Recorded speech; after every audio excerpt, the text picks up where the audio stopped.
بسم اللہ الرحمن الرحیم۔ سورہ ماعون میں اللہ تعالیٰ نے فرمایا رَأَيْتَ الَّذِي يُكَذِّبُ بِالدِّينِ فَذَلِكَ الَّذِي يَدُعُّ الْيَتِيمَ وَلَا يَحُضُّ عَلَىٰ طَعَامِ الْمِسْكِينِ فَوَيْلٌ لِّلْمُصَلِّينَ الَّذِينَ هُمْ عَنْ صَلَاتِهِمْ سَاهُونَ الَّذِينَ هُمْ يُرَاءُونَ وَيَمْنَعُونَ الْمَاعُونَ۔ اللہ تعالیٰ نے فرمایا کیا تم نے اس شخص کو دیکھا جو روز جزا کو جھٹلاتا ہے، جو یتیم کو دھتکارتا ہے، یتیم کو دھکے دیتا ہے، جو مسکین کو کھانا کھلانے کی ترغیب نہیں دیتا؟ افسوس ہے ایسے نمازیوں کے لیے، ہلاکت ہے ایسے نمازیوں کے لیے جو اپنی نماز سے غافل ہیں۔ یہ لوگ دکھاوا کرتے ہیں اور برتنے کی چیزیں، استعمال کرنے کی چیزیں کسی کو دینے سے روکتے ہیں، برتنے کی چیزوں سے روکتے ہیں۔ ہم نے دوسری آیت میں دیکھ لیا کہ یتیم کو دھتکارنے کا کیا مطلب ہے۔ یتیم کو دھتکارنے سے مراد صرف یتیم کو دھکا دینا نہیں ہے، اور یتیم کی سے مراد یہ نہیں ہے کہ کسی شخص کی عمر 50-60 سال ہے اور اس کا باپ فوت ہو گیا تو وہ یتیم ہو گیا، ایسے نہیں ہے۔ یتیم وہ ہے جس کے فرائض، جس کی ذمہ داریاں ابھی اس کے باپ نے پوری کرنی ہو، لیکن اس کا باپ اس دنیا سے چلا جائے اور اس کی وہ ذمہ داریاں، اس کے وہ حقوق پھر اسلامی معاشرے پہ عائد ہو جاتے ہیں، اس کے ارد گرد والوں پہ عائد ہو جاتے ہیں، اس کے رشتہ داروں پہ عائد ہو جاتے ہیں۔ جو شخص یتیم کا حق مارتا ہے، یتیم کا مال کھاتا ہے، وہ دراصل اس آیت کے مطابق یتیم کو دھتکار رہا ہے، اور انہی لوگوں کے لیے اللہ تعالیٰ نے فرمایا کہ فویل للمصلین، ایسا شخص بے شک اپنے آپ کو جتنا مرضی بڑا نمازی پرہیزی کہتا رہے، اس کے لیے ہلاکت ہے۔ اگلی آیت میں وَلَا يَحُضُّ عَلَىٰ طَعَامِ الْمِسْكِينِ، اور مسکین کو کھانا کھلانے کی ترغیب نہیں دیتا۔ یہاں پہ ایک بات قابل غور ہے، یہاں پہ اللہ تعالیٰ نے یہ نہیں فرمایا کہ اور مسکین کو کھانا کھانے سے یا کھانا کھلانے سے روکتا ہے۔ یہاں پر اللہ تعالیٰ نے یہ بھی نہیں فرمایا کہ اور مسکین کو کھانا نہیں کھلاتا۔ یہاں پہ اللہ تعالیٰ نے فرمایا ہے کہ مسکین کو کھانا کھلانے کی ترغیب نہیں دیتا۔ اس کا کیا مطلب ہوا؟ مسکین کون ہے؟ مسکین وہ ہے ہمارے سامنے جو حالات کا مارا ہے، جو غریب ہے، جو ضرورت مند ہے، جو نادار ہے، پیسوں کے، روپیہ کے، مال کے، اس اینگل سے بھی آپ دیکھیں، اس کے علاوہ بھی تمام دوسری چیزوں میں جو شخص جس کو اس کے بنیادی حقوق ابھی تک میسر نہیں ہے، وہ مسکین ہے۔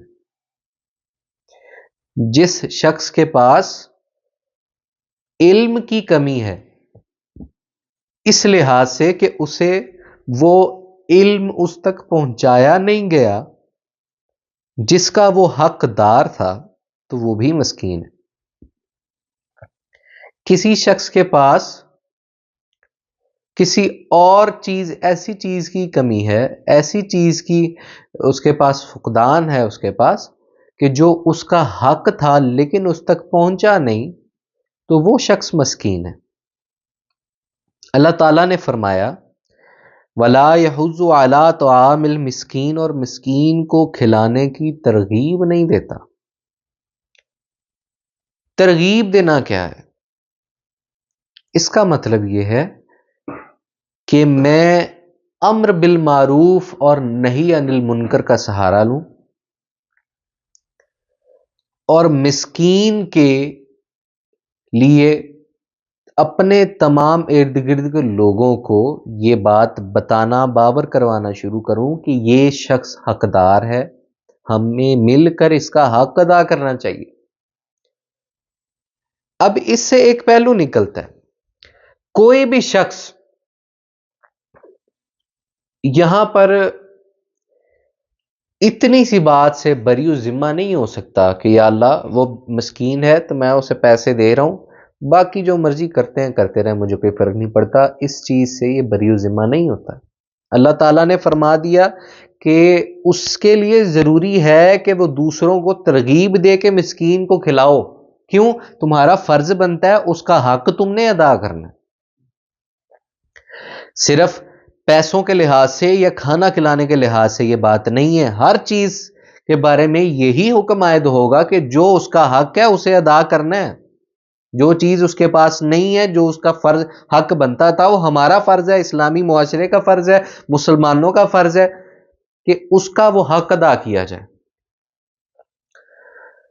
اب ہم نے اس بات کو بھی دیکھ لیا کہ ترغیب دلانا کیا ہے، ترغیب دلانا کیوں ضروری ہے کہ مسکین کو اس کا حق دلانے کی ترغیب دی جائے. کوئی شخص اس بات سے بری ذمہ نہیں ہو سکتا کہ وہ دوسروں کو کہے تم جو کرتے ہو کرتے رہو، صرف میں اپنا کام کر رہا ہوں، یا اللہ میں اپنی طرف سے اسے پیسے دے رہا ہوں اور میں اس چیز سے بری ذمہ ہوں. نہیں، وہ بھی اتنا ہی مجرم ہے جتنے وہ باقی لوگ ہیں.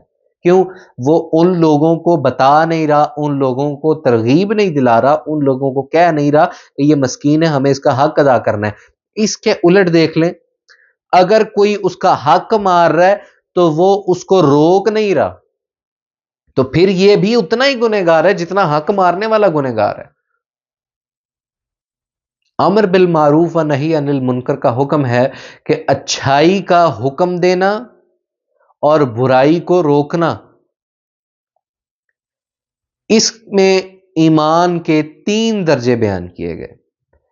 سب سے پہلا درجہ برائی کو ہاتھ سے، طاقت سے، زور سے روکنا. دوسرا درجہ، اگر یہ اس کے اوپر آپ کا کنٹرول نہیں ہے، آپ اس کے ذریعے روک نہیں سکتے، زبان سے بات کریں، گفتگو کریں، اس برائی کو روکنے کی کوشش کریں. سب سے نچلا درجہ برائی کو روکنے کا کیا تھا؟ ایمان کا سب سے نچلا درجہ کیا تھا کہ آپ دل میں اس کام کو برا جانیں. ہمارا المیہ یہ ہے، لمحہ فکر ہمارا یہ ہے کہ ہم نے ایمان کے اس سب سے نچلے درجے کو اپنا لیا، سب سے اوپر والے درجے کو چھوڑ دیا. ہماری پالیسی یہ بن گئی. ہم نے حکمت اس چیز کا نام رکھ لیا.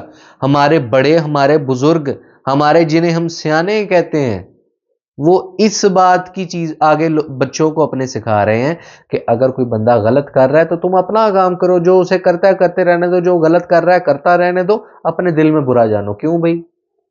جب اللہ نے حکم دیا ہے کہ اگر تم یہ 2 کام نہیں کر سکتے تو تم ایمان کے سب سے نچلے درجے پہ ہو، سب سے نیچے ہو، تم اس وقت اس کو دل میں برا جانو. ہم نے تو دل میں برا جاننا بھی چھوڑ دیا. اگر ہم واقعی دل میں برا جانتے ہوتے تو ہم ہاتھ سے روکتے، ہم زبان سے روکتے، لیکن ہم سامنے والے کو کہہ دیتے ہیں کہ میں اس بات کو برا سمجھتا ہوں، لیکن در حقیقت ہم اس بات کو برا نہیں سمجھتے ہوتے. ہمارے کنٹرول میں ہوتا ہے اس کے خلاف بات کرنا، اس چیز کو روکنا. ہم اسے اپنے دل میں سمجھانے کی کوشش کر رہے ہوتے ہیں کہ میں اس چیز کو برا جان رہا ہوں. تو اللہ تعالیٰ نے حکم دیا، اللہ تعالیٰ نے فرمایا کہ جو شخص ترغیب نہیں دلاتا مسکین کو کھلانے کی، اس شخص کے لیے بھی ہلاکت ہے، ویل ہے، جہنم کا سخت ترین حصہ ہے.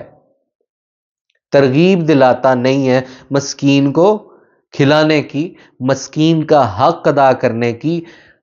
عام سادہ زبان میں کہوں تو اگر کسی بندے کی حق تلفی ہو رہی ہے اس معاشرے میں، اگر وہ دوسروں کو یہ بات کہتا نہیں ہے کہ اس کا حق مارا جا رہا ہے، تم پر فرض ہے، تم پر لازم ہے، تم پر واجب ہے، اس بات کی کوشش نہیں کرتا، جھوٹے منہ سے نہیں، دل سے کرنی ہے. جھوٹے منہ سے سبھی کر لیتے ہیں، دل سے کوشش نہیں کرتا اس بات کی اگلے بندے کو سمجھانے کی کہ وہ غریب ہے، وہ مسکین ہے، اس کا حق ادا کرنا ہے ہم نے.